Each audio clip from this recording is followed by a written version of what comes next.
Hi guys, and welcome back to my channel. So today I decided to kind of just skip the intro and go ahead and get right into the video. So as you guys can see, I'm going to start off by brushing my eyebrows. That way you guys get a really good clean start before you actually apply any product on your brows.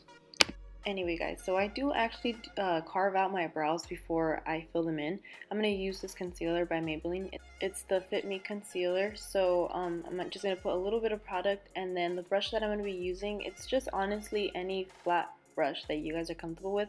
I use this one all the time. It doesn't really have a brand. I just kind of picked it up and I fell in love with it. So it's the one I usually use all the time for my brows. So I decided to not really fast forward anything, so that way you guys get a really good just feeling of how I do my brows.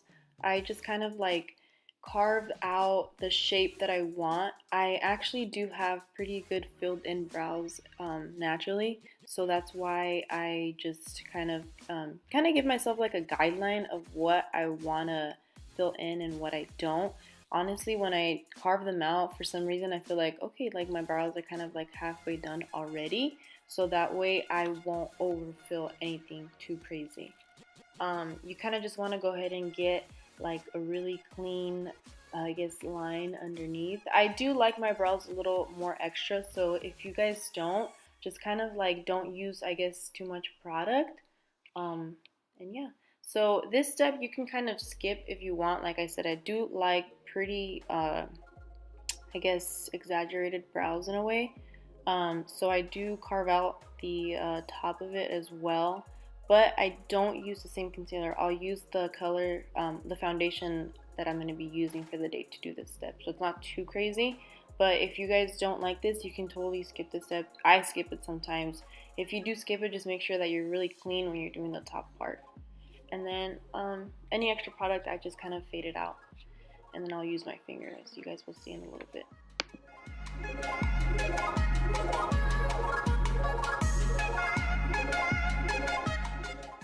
Okay, so now that the brows are nice and carved, the next step will be to fill them in. So honestly guys, if you were that kid in school that couldn't color inside the lines, this might not be the best method for you. I'm just kidding. Well, anyway, the product that I'm using is Kabrow in number 4 by Benefit, and I will also use the brush that it actually comes with, but sometimes I switch it up, like right now, which I'm using the number 12 by Anastasia. They're very similar, so you know, it's not too bad. If you guys want to use the one that it comes with, I use it all the time too. Well, as you guys can see, I start from bottom to top. I'll do 2/3 down. You don't want to do the center of your brows. Like I said guys, I do have pretty good filled in brows, so this is mainly kind of targeting those people that kind of have the same eye rolls as I do, because as you guys can see, I don't fill in the center because it already gives me a nice fade. Now if you guys do want to see a video where I actually will fill in the center of my brows a little bit, I'll just leave it on the comments down below and I'll make a video like that. But yeah, just target the main sparse areas and just follow the guideline that you already set yourself. Color inside the lines, please. And there you guys have it. This is how I do my eyebrows. I hope you guys enjoyed this video. I hope it helped you guys out a lot. Leave any questions or anything in the comments down below. Thank you so much for watching, and I'll see you in my next tutorial. Bye.